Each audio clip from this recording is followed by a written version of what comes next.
Ever since the dawn of the games industry, there has been horror-based games. Even the Atari had its horror games with the likes of Haunted House, Friday the 13th and Nightmare on Elm Street. And in the next two generations, the graphics improved and we got stuff like Castlevania carrying the torch for these spooky games. And to be honest, most of these games weren't really that scary, but during that time we would get a taste of what was to come with Alone in the Dark on the PC, which is often cited as the first 3D survival horror game, and it was influential on the whole genre and basically invented it. Then entered the PlayStation 1, the console that was the king of this particular genre of games. Following the release of Resident Evil in 1996, there was a slew of classic games in this genre that exploded in popularity, and all of us young kids and teens lapped up this stuff like Nick Avocado shoving his fat face full of fast food. This stuff was so prevalent that it was even showing up in TV shows at the time, like one of my personal favourites, Spaced.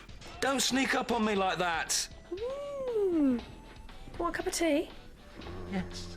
And you might be thinking to yourself, why is this stupid goblin telling me about the survival horror genre as a whole instead of talking about Onimusha? Give me a second, I'm getting to it. Well, all of this was just to set up the fact that the genre of survival horror was absolutely beloved at the time. And for whatever reason, I just never really clicked with any of these games. Back then I was way too into 3D platformers and fighting games. Whenever I say that I don't like Resident Evil or Silent Hill, I'm treated to the shocked soy jack faces without fail. Well, I wasn't into the genre until I played a game we're going to be talking about today, Onimusha Warlords. Maybe I just like this series because it's just literally a zombie game but in Animu Wonderland. Look, I like anime, even though most of the Western people who watch it are total degenerates that need to be put to the musket.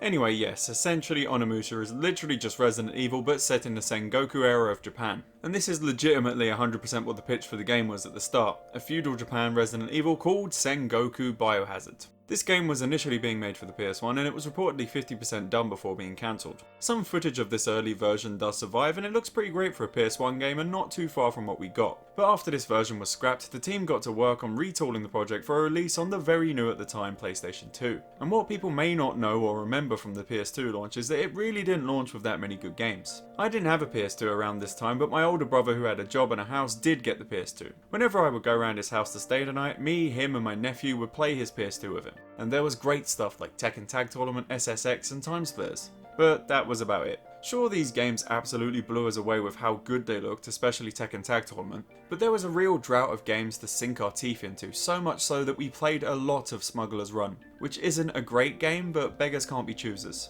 That was until shortly after the console's release when my brother told me about a game he had just bought called Onimusha Warlords. And we all huddled around the TV and played through this epic game together, having the best time ever. Whenever I play through this game, I just get filled with nostalgia for those times when we played this epic game together. It honestly doesn't get talked about enough how much this game filled out the release schedule for the PS2 at the time. But anyway, that's enough wistful remembrance, let's actually finally talk about the game, shall we? Can you, shut up? Onimusha Warlords starts with an FMV cutscene that was all the rage in the PS1 era, and it continued being a thing here in the PS2 era too. It honestly doesn't look awful considering how old this game is, and it really gets you pumped up for the game ahead, especially with the fight scenes. It does open up on an incredibly weird close-up shot of a fly, which we see later feasting on a corpse with his maggot children. Hashtag wholesome.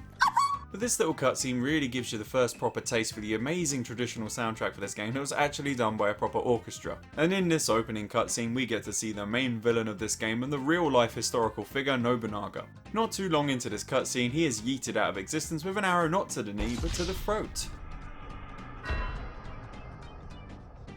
We also see the main character for this game, Samanosuke, a total badass samurai, and we also see your typical damsel in distress, Princess Yuki. She's doing some Mario 64 letter to our hero telling our lad she's cooked him some sushi cake or something, and then she gets kidnapped by ninja demons. Samanosuke finds she's been kidnapped with his beautiful ninja friend Kaede, and then they set off on an adventure to rescue the princess. And I know what you might be thinking. You're thinking that's literally the plot to Super Mario Bros. And you would be right, it is. But as we know from the legendary author and philosopher Joseph Campbell, there's only a couple of story structures and it's how you use the framework that matters. And Onimusha might be your simple rescue the princess trope journey, but it's all the wacky characters in the story that makes it interesting. I mean, it's a Capcom game from the early 2000s, so you know it's going to have some over-the-top camp charm to it. Following this, we are finally switched over to the actual in-engine graphics, which for the time look pretty good to be honest. Then our two heroes split up like it was a Scooby-Doo cartoon and we can finally take control of our hero. We head up the path and we straight away find Princess Yuki and the demon ninjas that kidnapped her.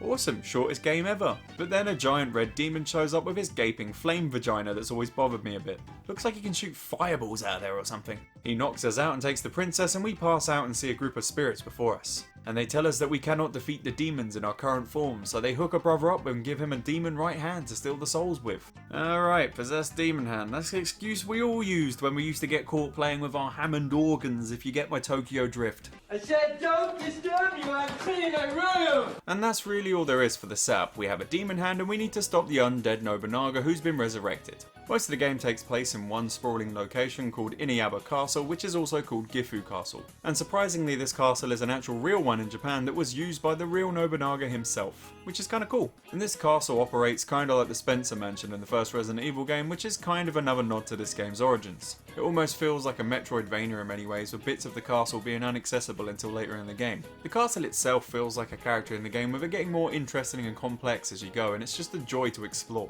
And the demons and other humans you encounter through the course of the game are so very entertaining. Like one of my personal favourites, Guildenstern, the mad professor of the demons, who's a recurring figure in the series. And he just has this incredibly cheesy and campy delivery. The guy just gives me Maximilian Pegasus from Yu-Gi-Oh vibes. Sweet, beautiful, lovely, the dripping blood, and what's this? Oh, a liver. Ooh, Kaiba boy. What are you, gay? Bitch, I might be. There's another villain who's a recurring character in the series that I also absolutely love to hate. And he actually becomes a really important character later in the series, which this game just randomly ruins with the surprise bit of random narration. This man will eventually conquer the world under the name Hideyoshi Toyotomi. Thanks game, you ever heard of something called spoilers? But this little weasel is just a deliciously evil piece of work with a hilariously over the top voice, much like his demon counterpart Guildenstern. He kinda reminds me of someone actually. We shall meet again. You're a freak! It is kind of weird how they set up Nobunaga to be the big bad that'll hound you through the whole game, but he barely ever shows up. I guess it gives him a bit more mystique that way, I suppose, and when he does show up, it's actually usually big. Another character that's definitely worth mentioning is the caterpillar guy who drops from the ceiling in a few rooms of the castle. I mean, what the hell is this guy meant to be? I remember us being very confused the first time we saw him. But the fact that he is a caterpillar man isn't even the end of it. He can transport you to a magical demon enemy rush tower. This place is actually quite important because you can get an item that allows you to become OP later in the game. But I don't know why the guy who brings you there is this guy? It kind of just vibes with the amazing zany atmosphere of this game. It's the most Japanese thing ever. They've got women in this, they've got Japan in this. If you expect me not to do a racist Japanese accent or make fun of the women, you've got another thing coming. And that's really all there is to go over in terms of the story of the game. It's not exactly Shakespeare, but it's not the star of the show. The star of the show for me is the gameplay. But before we get into that, I just want to give a shout out to the English dub, which is actually pretty good for the time with most of the main characters. There are infinite things that we do not understand. There is beauty and freedom all around us. But also pretty bad with some of the extra characters. My name is Nui. I serve Princess Hatsu. Princess Yuki is underground. Oh. Sure, it can be a bit wooden, but it definitely beats the hell out of the old Resident Evil voiceovers. That was too close.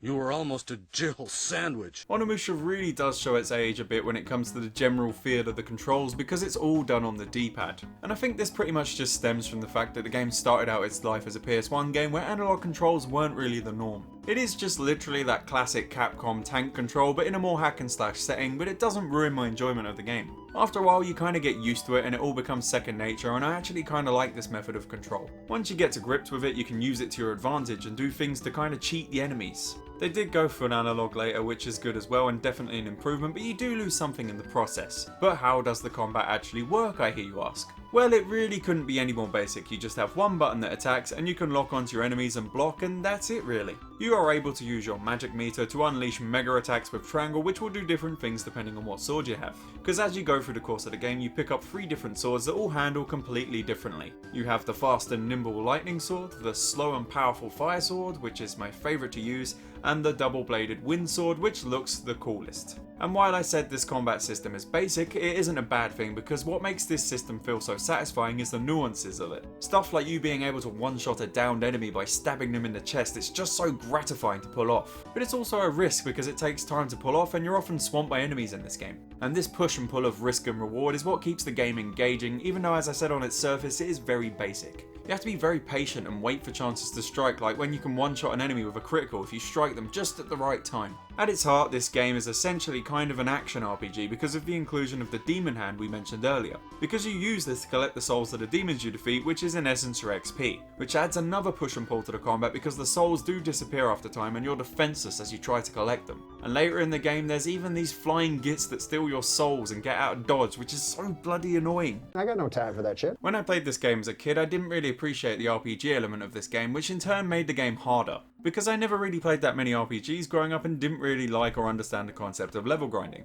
But now as an adult, when I start a fresh Onimusha file, the first thing I do is spend an hour or so level grinding the swords to max level, because you take all the souls you get from your enemies to a save point and you can level up the sword's power. You can either level up the damage the sword does itself or its magic damage, which also allows you to unlock doors if you have a sword of a high enough level. You can only level up your sword to level 3, but it's still a fun and handy thing to do, and it really appeals to my crippling RPG level grinding addiction. Because God has cursed me for my hubris, and my work is never finished. And all of these elements just combine to make a beautiful stew that keeps me addicted to its dopamine hits like a lab mouse. But also the variety of enemy types keeps the fights interesting. Sure, you have your common zombie type enemies and medium and big type enemies, but there's also a lot of special monsters like these hentai squid monsters that can multiply and attack you from across the room, and these ninja demons that jump about. Oh, and the lovely alligator boys from the beginning of the game that spin attack you, and there's loads of bug type guys as well. And along with these regular fights, you also get boss fights in this game, much like Resident Evil, and some of these can be really challenging. Some of these fights near the end of the game can be absolutely unbearable, but I won't ruin them here because I hope you guys try this game. Most of the time the demons are way bigger than you and it's just so fun taking down a giant enemy. But it does have its share of annoying boss battles as well, like the Bug Queen woman for example, which is one of the cheapest enemies in the game, and you have to use the game's shooting mechanics, which I haven't even mentioned till now. And you never really use the shooting because it's awkward and doesn't work very well, but you pretty much have to use it in this fight and it's just pure pain. Take my arm, little boy!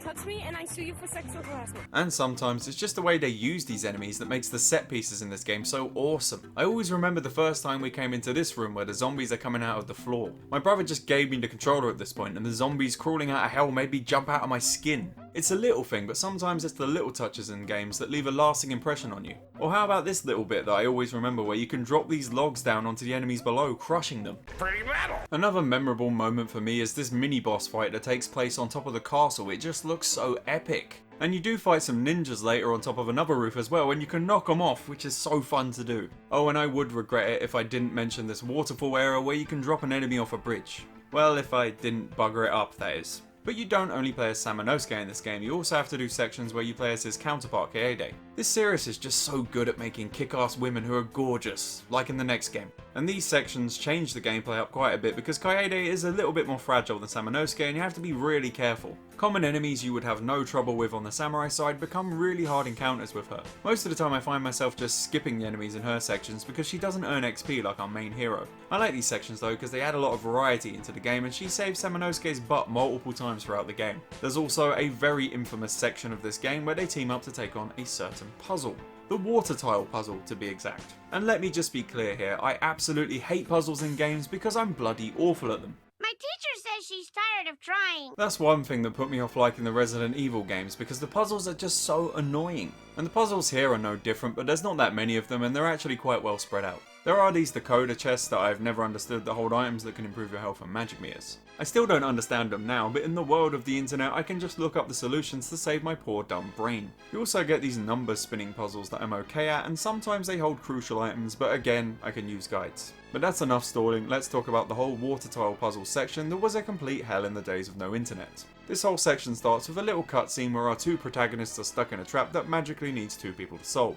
And then the hell begins with a simple enough section that has you pull in levers switching back and forth between the characters. This bit isn't too difficult, but it's a noob trap and you'll get tired of redoing this section every time you die. And this next section, the floor tile puzzle, is the first bit where you can instantly die and be sent back to the beginning, which is annoying as hell. This section was a real pain in the butt without the internet's help back in the day, but once you understand its rules, it's pretty easy. It's just the trial and error of trying to understand it that's an absolute ball ache, or maybe I'm just dumb. Want to work? Not working.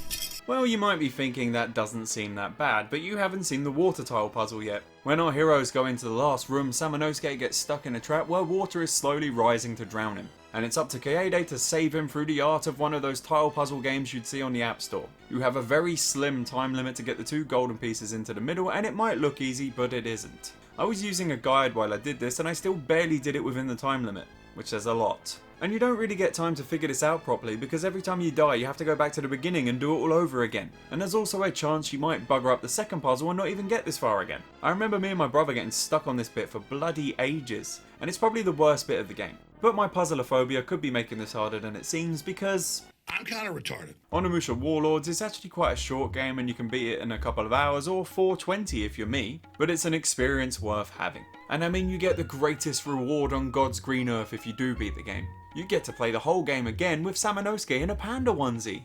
The arms of the little baby panda even move.